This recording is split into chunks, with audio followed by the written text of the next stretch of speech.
I met Emily again the next morning, and it already felt like she had become part of my routine. "Good morning, Ethan," she said with a smile that made my tiredness disappear. "Morning," I replied. "You always show up like this?" She laughed softly. "Maybe you just notice me more now." I smiled without thinking. "Maybe." We walked together after that, just talking about random things. Nothing important, but everything felt important with her. "Do you ever feel like your life is stuck?" she asked suddenly. I looked at her. "Sometimes." "Why?" She kicked a small stone on the road. "Because I hate feeling stuck." I nodded. "I think everyone does." She looked at me. "Then change it." Her words stayed in my mind longer than I expected. Later that day, I met Ryan at lunch. "Bro, you're gone," he said immediately. "What do you mean?" I asked. "You're always smiling at your phone," he replied. I laughed. "I'm just happy." He leaned back. "That girl really got you, huh?" I hesitated. "Maybe." Ryan studied me for a moment. "Just don't lose yourself." I brushed it off. "Relax, I'm fine." But I wasn't thinking about his warning anymore. That evening, I met Emily again at the cafe. "You came fast today," she said. "I had nothing else to do," I replied. She tilted her head. "That sounds sad." "It's not," I said quickly. She smiled. "Then fix it." I looked at her. "How?" She leaned closer. "Start thinking about what you deserve." Something in her voice made it sound like she already knew the answer. I told her about my job stress. "My boss keeps pushing me," I said. "Mr. Daniel Hughes never seems satisfied." She frowned. "That sounds exhausting." "It is," I admitted. She placed her hand lightly on the table. "You shouldn't accept that." I looked at her. "What do you mean?" She said softly, "You're better than that job." Her words made me feel important in a way I hadn't felt in a long time. The next day at work, Mr. Hughes called me into his office. "We need more from you," he said sharply. "I'm trying my best," I replied. "Trying isn't enough," he said. I left the office feeling smaller than before. That night, Emily texted me. "You okay?" I replied, "Not really." She answered quickly, "Come see me." I did. When I arrived, she looked at me carefully. "You look tired," she said. "I feel tired," I admitted. She moved closer. "That's because you're in the wrong place." I sighed. "Maybe." She smiled gently. "Listen to me, Ethan. You need a better life." I looked at her. "Like what?" She said, "Better job, better people, better future." I stayed quiet, listening like her words were truth. A few days later, she introduced me to her friend Sarah Blake. Sarah barely looked at me. "Hi," I said. "Hey," she replied quickly. Emily smiled. "Sarah knows a lot about work stuff, right?" Sarah nodded but didn't speak much. Something about her silence felt strange, but I ignored it. After that, Emily started asking small questions. "What do you earn?" she asked one day. "Why?" I said jokingly. She smiled. "Just curious," I told her. Then she asked, "Do you save money?" "Yes," I said. She nodded slowly. "Good," she said. Another time, she asked about my bank and expenses. I laughed. "Why do you care so much?" She touched my hand. "Because I care about your future." I believed her completely, but something inside me felt slightly off at the end of the day. Very off. Silence. I walked into the small cafe near my office and saw her for the first time. She was sitting near the window, looking calm like she owned the silence around her. I don't know why, but I stopped for a second. "Excuse me, is this seat taken?" I asked. She looked up and smiled. "No, it's free." That smile hit me harder than I expected. I sat down, trying to act normal. "I come here often," I said. She nodded. "Me too. But today feels different." I laughed a little. "Different how?" She tilted her head. "Like something important is going to happen." I remember thinking she was strange, but in a good way. "My name is Ethan," I said. "Emily," she replied softly. We started talking like we already knew each other. Work, life, small things that didn't matter, but somehow mattered with her. Time passed fast. "You talk like you trust people easily," she said suddenly. I smiled.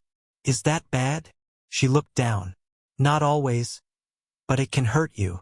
I didn't understand what she meant, but I didn't ask more.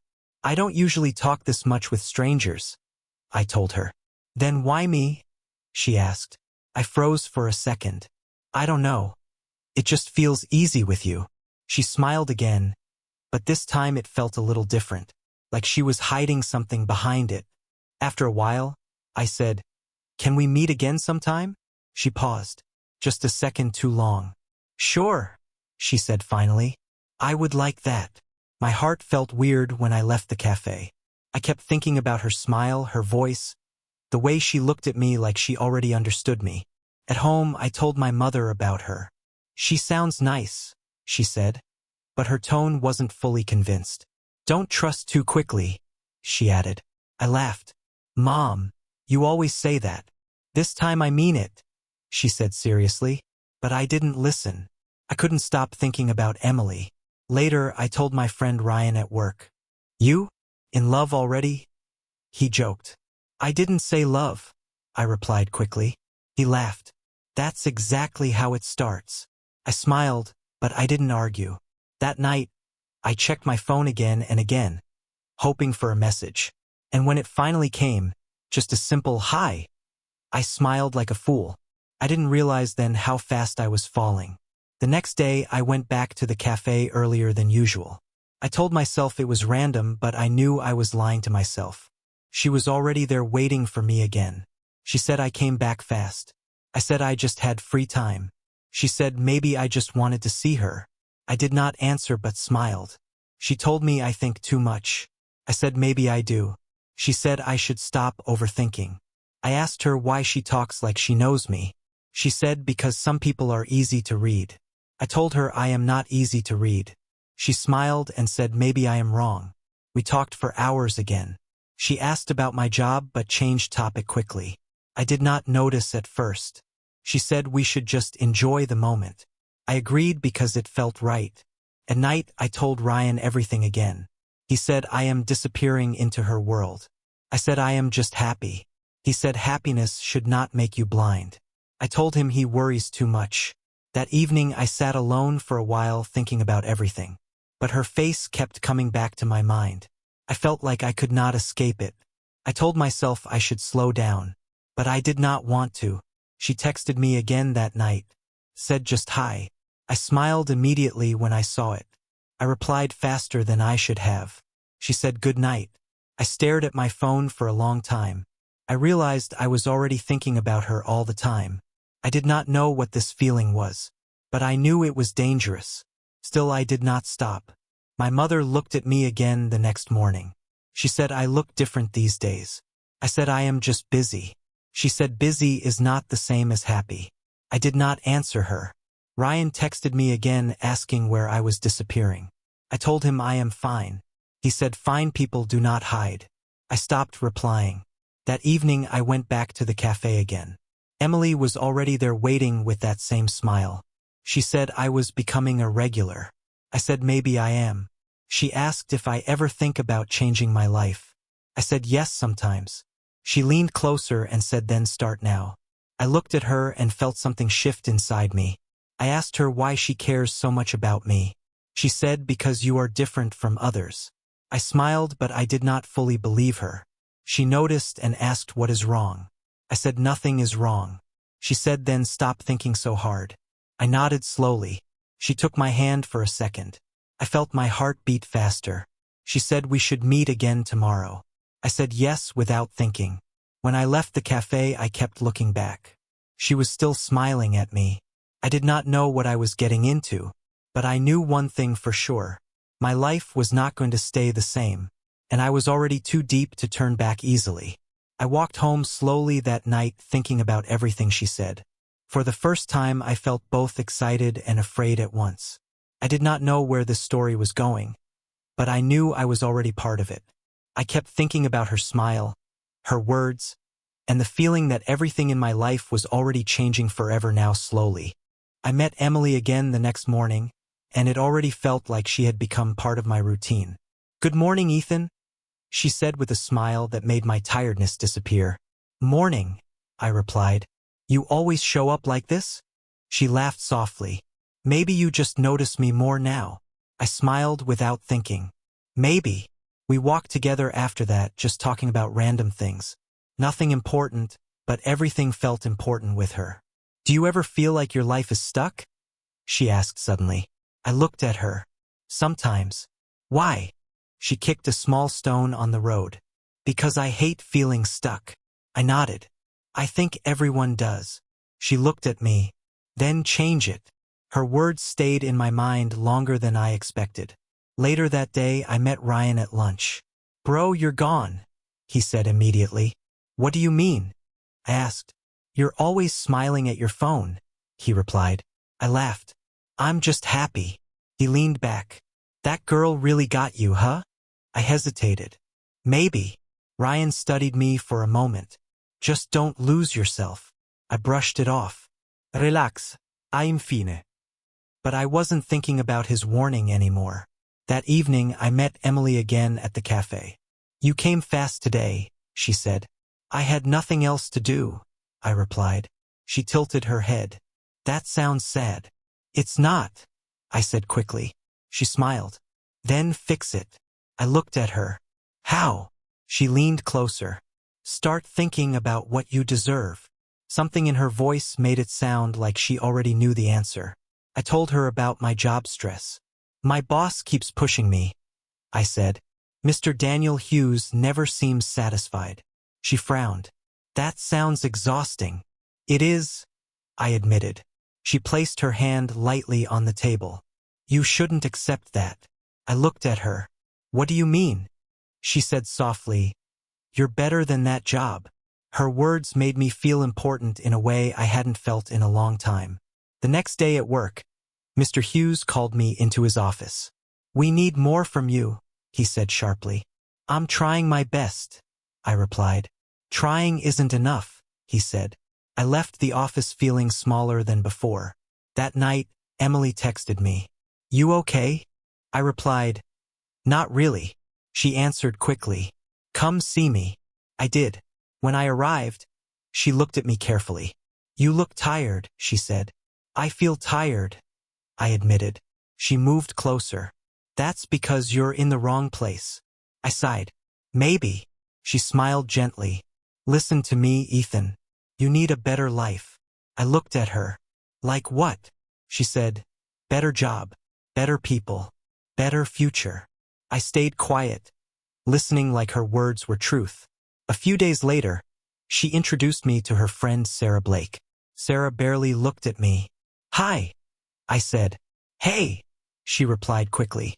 Emily smiled. "Sarah knows a lot about work stuff, right?" Sarah nodded but didn't speak much. Something about her silence felt strange, but I ignored it. After that, Emily started asking small questions. "What do you earn?" she asked one day. "Why?" I said jokingly. She smiled. "Just curious," I told her. Then she asked, "Do you save money?" "Yes," I said. She nodded slowly. "Good," she said. Another time, she asked about my bank and expenses. I laughed. "Why do you care so much?" She touched my hand. "Because I care about your future." I believed her completely, but something inside me felt slightly off at the end of the day. Very off. Silence. I started noticing changes in Emily, small ones at first. "Hey, you're different lately," I told her. She smiled quickly. "I'm just busy, Ethan." "Busy with what?" I asked. "Just life," she said. "Don't overthink it." I stayed quiet, but my mind didn't. Later I called her, and she said, "I can't talk right now." "Why?" I asked. "Just friends," she said and ended the call. I stared at my phone. Something inside me tightened. That same day I met Ryan. "Where have you been?" I asked. He shrugged. "Busy, man." "You've been avoiding me," I said. He looked away. "You're imagining things." That hurt more than I expected. At work I met Emma Collins. "You look stressed," she said. "I think something is wrong," I replied. "Like what?" she asked. People around me feel different, I said. Emma leaned forward. Be careful, Ethan. Fast people in your life sometimes hide things. I laughed. You sound like my mom. Emma didn't smile. Moms are often right. I didn't reply. That night, I went near Emily's street without telling her. I saw her outside talking on the phone. She turned quickly when she saw me. Who were you talking to? I asked. She smiled too fast. Just a friend. What friend? I pushed. Ethan, don't start, she said. You're overthinking. I'm not, I said. She touched my arm. Trust me. I nodded, but I didn't feel calm. A few days later, Ryan stopped replying. I called him. Where are you? I asked. Busy, he said again. Same word. Same distance. Everything felt wrong. One night, I was walking home late. I saw Emily near a car. A man sat inside. He looked rich, sharp, confident. Emily was smiling at him. My chest tightened. Emily? I called. She turned fast. Ethan, I can explain, she said. Who is he? I asked. Just someone I know, she said. That doesn't look like just someone, I said. She stepped closer. You're misunderstanding.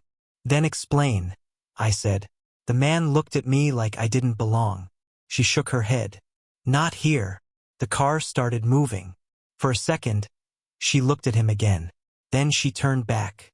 It's nothing, she said, but something inside me cracked. I walked away.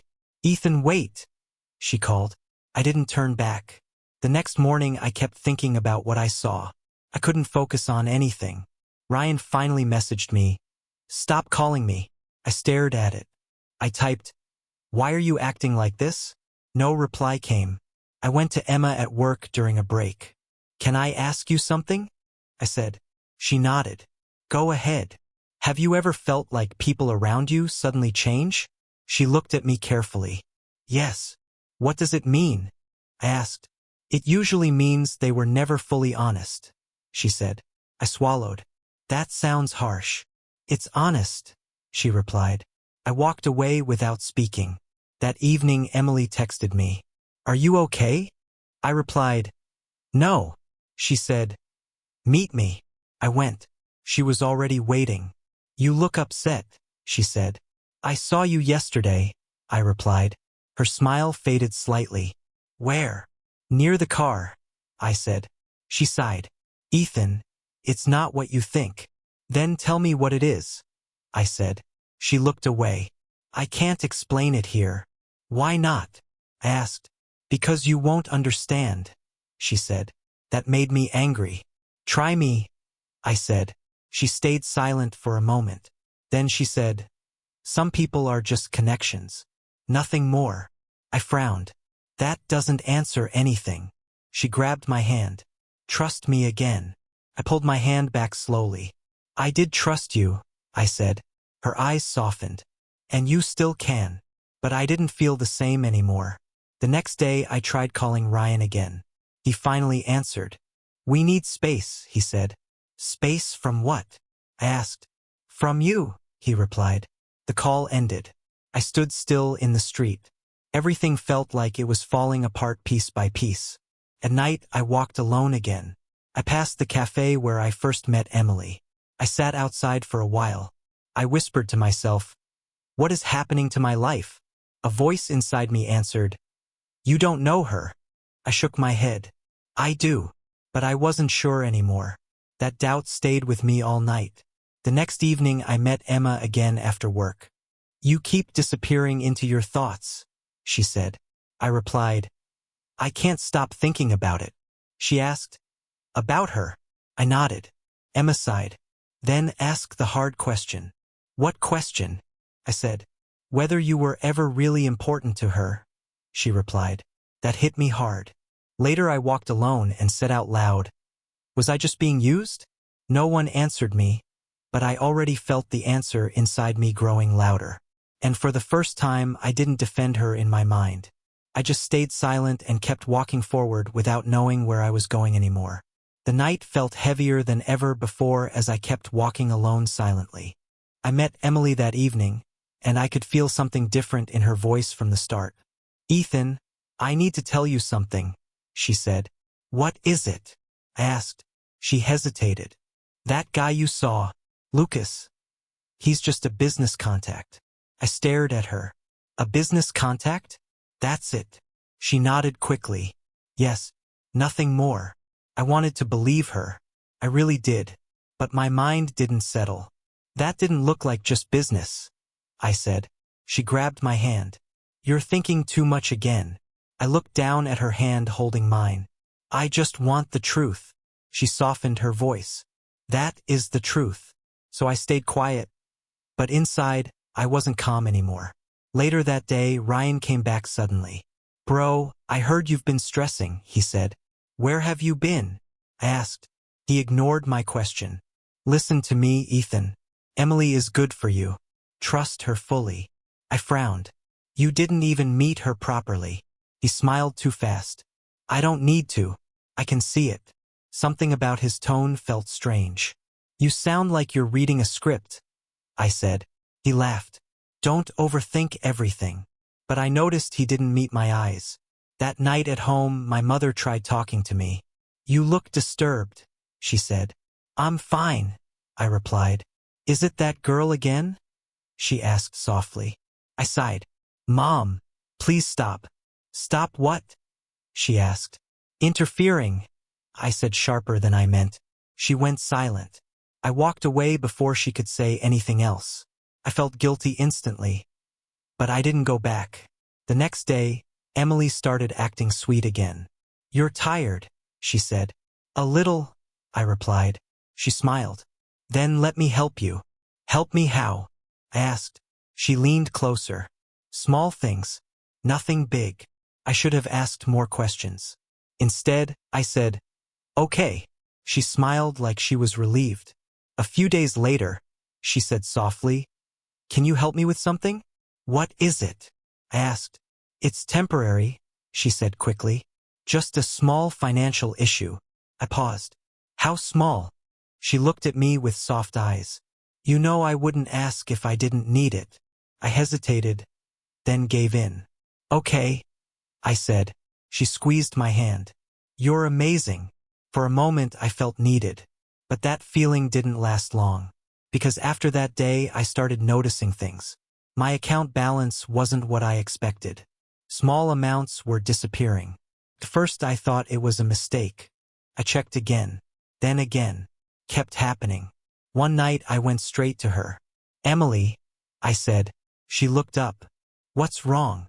"Money is disappearing from my account," I said. Her expression changed instantly. "What do you mean disappearing?" "I didn't approve some transactions," I said firmly. She stood up. "Are you accusing me?" "I'm asking," I replied. Her eyes filled quickly. "Ethan, how can you think that?" I stayed quiet for a moment. She stepped closer. "After everything I do for you? I just want an explanation," I said. She shook her head. "You don't trust me anymore." Her voice broke slightly, and then she started crying. "I never expected this from you," she said. I froze. People around us started looking. My chest tightened. "I didn't mean it like that," I said quickly. She wiped her face.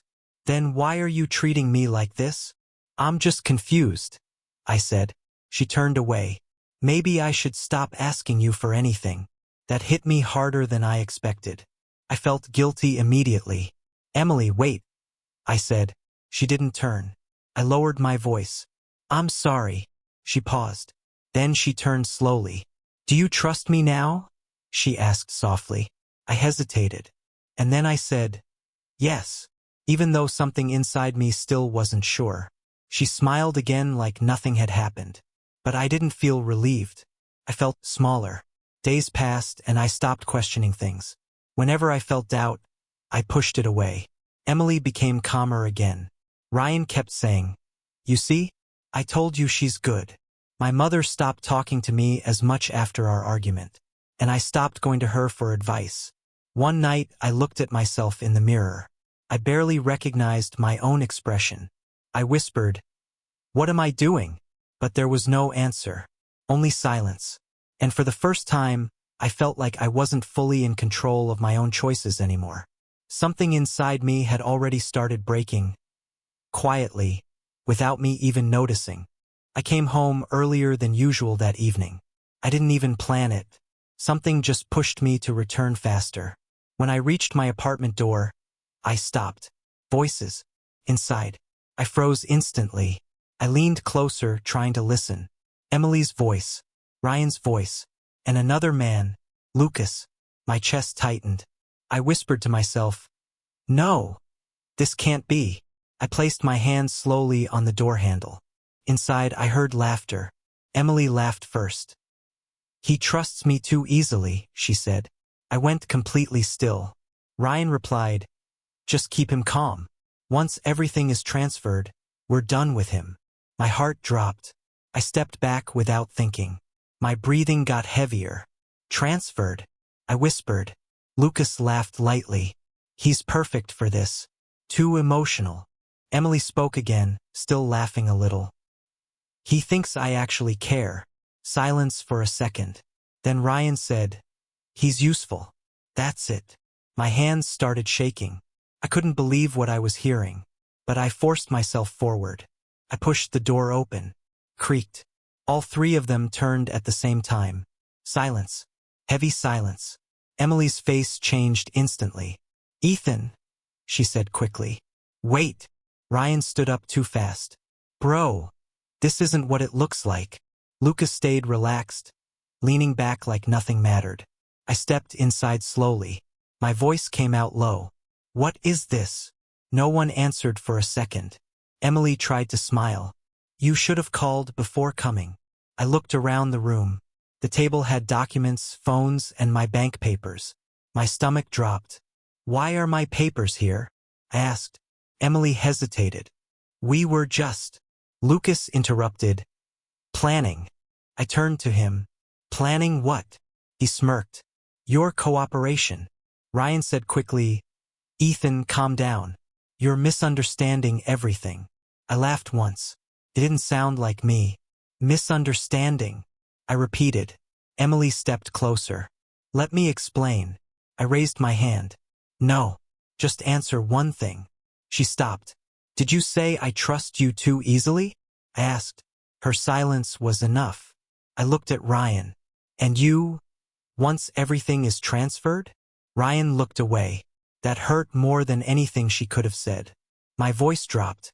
"So it's true." Emily reached out. "Ethan, please." I stepped back. "Don't touch me," I said. For the first time, she didn't look confident. Lucas stood up slowly. "This is getting emotional." I turned to him. "Get out." He smiled. "Not your decision." Something inside me snapped a little. I walked toward the door again. Emily called, "Ethan, stop." I didn't turn. Ryan said, "Bro, wait." I still didn't stop. I opened the door. Cold air hit my face. Behind me, Emily's voice broke slightly. "I didn't want it to be like this." I froze for a second. Just 1 second. Then I walked out. No words. No looking back. My hands were shaking so badly I couldn't even close the door properly behind me. I kept walking down the stairs. My mind was loud. Was any of it real? I kept asking myself. But there was no answer. Only echoes of her voice. And Ryan's silence. And Lucas's smirk. When I reached outside, I stopped under the streetlight. My whole body felt numb. I whispered, "I was never loved." My throat tightened. I was used. That night, I didn't go anywhere else. I didn't call anyone. I didn't even sit properly. I just stayed awake in my room, staring at the ceiling. Every time I closed my eyes, I saw them laughing. And every time I opened them, I realized the truth didn't disappear. It stayed. And it was only getting heavier.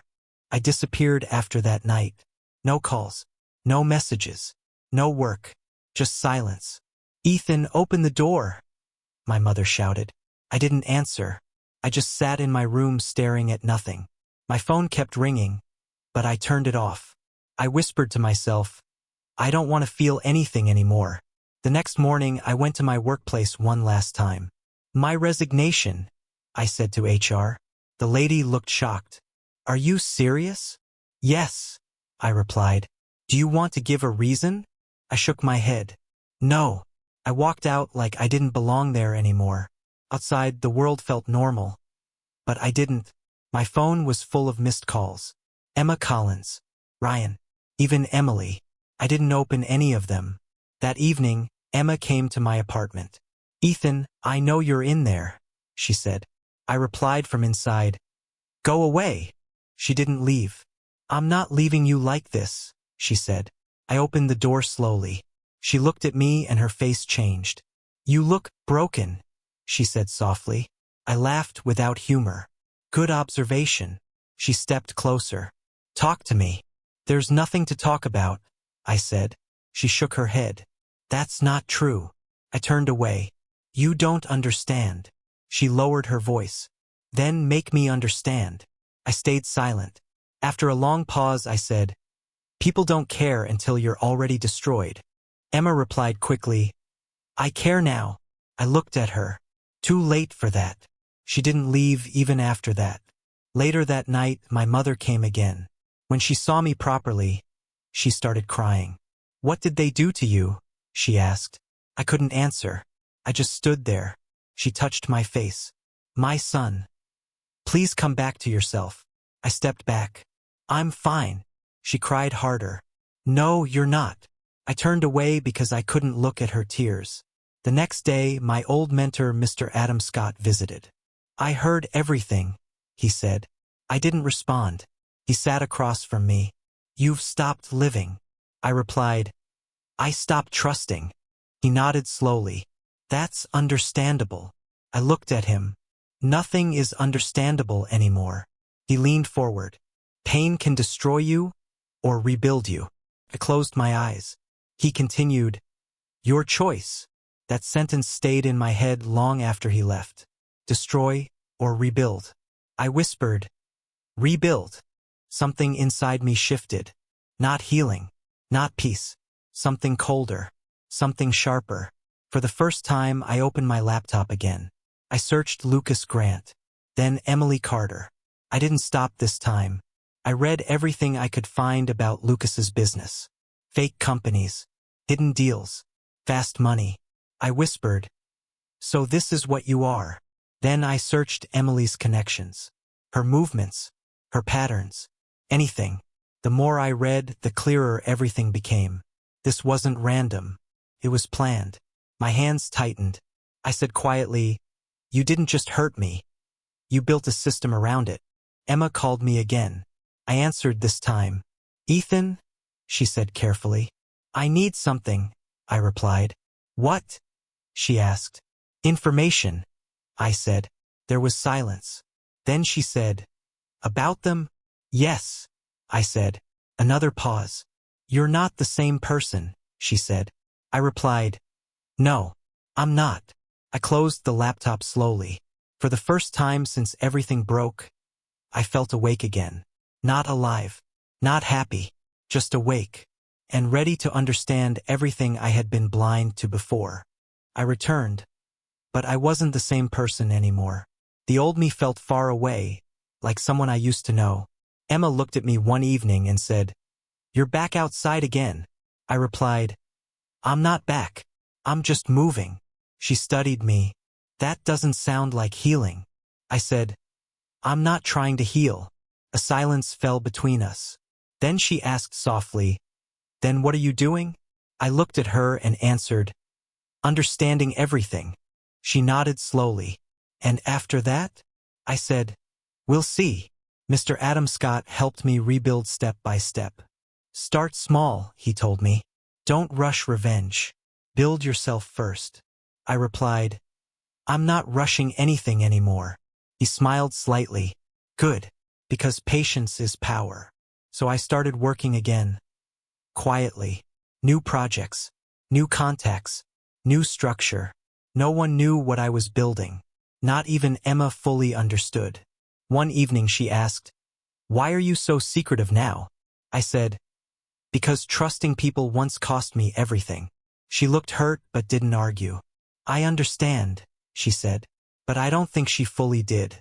Then I found the truth about Lucas Grant. Emma said, "You need to see this."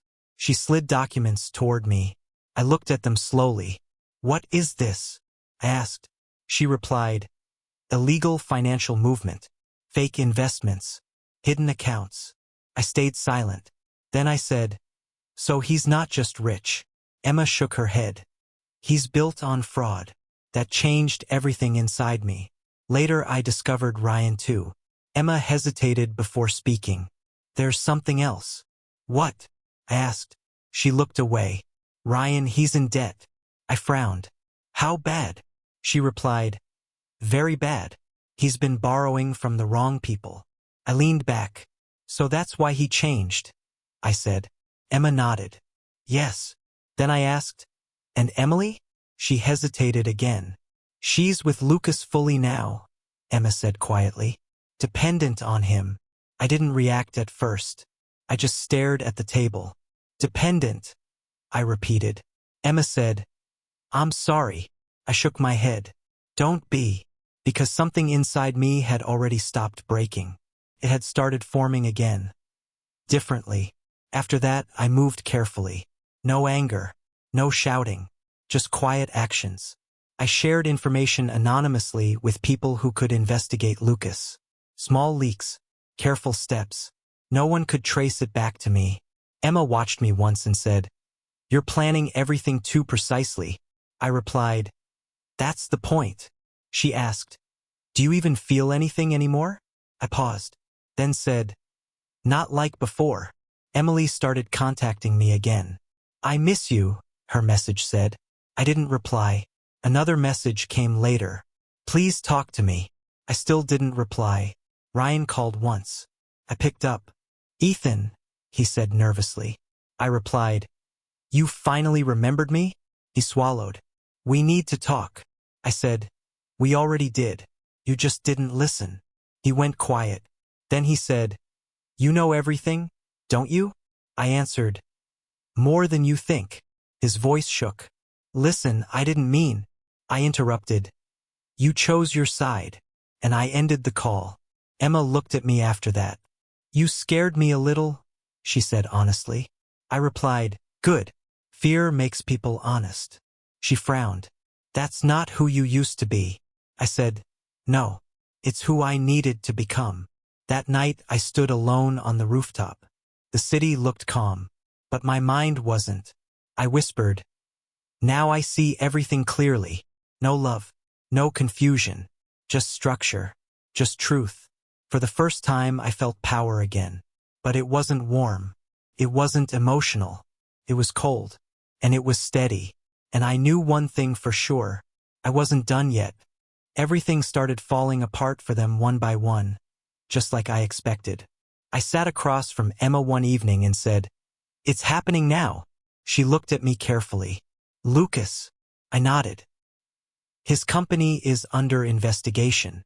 Emma leaned forward. "You moved fast." I replied, "I moved quietly." She asked, "Are you sure this is enough?" I said, "I'm not done yet." A few days later, I got the news. Ryan was arrested. I was standing outside when Emma called me. "Did you hear?" she said. I answered, "Yes." Her voice lowered. "Fraud involvement. It's serious." I replied, "He chose that path." Emma said softly, "Still, it's harsh." I didn't respond, because I didn't feel anything at that moment. Not anger, not sadness, just stillness. Then Emily disappeared from everything. No calls, no messages, no trace of the life she used to live. Until one evening, she came to me. I opened the door and saw her standing there. She looked broken. "Ethan," she said softly. I stepped aside. "Come in." She entered slowly, like she didn't belong anywhere anymore. "I lost everything," she said. I replied, "I know." She looked at me with red eyes. "You did this." I said calmly, "No, you did it to yourself." She shook her head. "I never meant for it to go this far." I stayed silent. Then she whispered, "I really loved you." I looked at her for a long moment. No emotion came back, only emptiness. Then I said, No, you loved what I gave you. Her face collapsed instantly. Ethan, please, she cried. I made mistakes. I replied, we all did. She stepped closer. I can fix it. I shook my head. Some things don't get fixed. She broke down completely in front of me. But I didn't feel victory. I didn't feel revenge anymore. Just silence inside me. After a moment, she whispered, do you hate me? I answered honestly, no. That confused her. Then what do you feel? She asked. I paused, then said, nothing. That hurt her more than anger would have. She lowered her head. I ruined everything, she said. I replied, you chose it. She slowly turned away, and I didn't stop her.